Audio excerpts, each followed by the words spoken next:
గండం ఈ కలికాలం బంధాలన్నీ మటుమాయం కన్నవారికి పట్టేడన్నం పెట్టని దొంగ కొడుకులదే రాజ్యం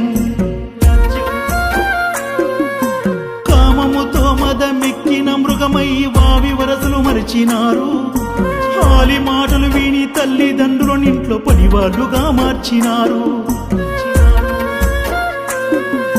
సంపద ఉన్నోళ్ళు సంతానమే లేక శోకాలు పెడుతున్నారు ఆకలికి పేదోడు పేగు పందాలను అమ్ముకొని తింటున్నాడు గుడిలోని తల్లిని కాలితో తన్నిన కన్నెర్ర చేయరేమి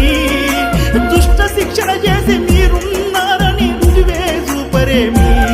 కన్నీటితో ముద్ర నింపి కాలి నడకతో వస్తున్నాము ఈ పాపం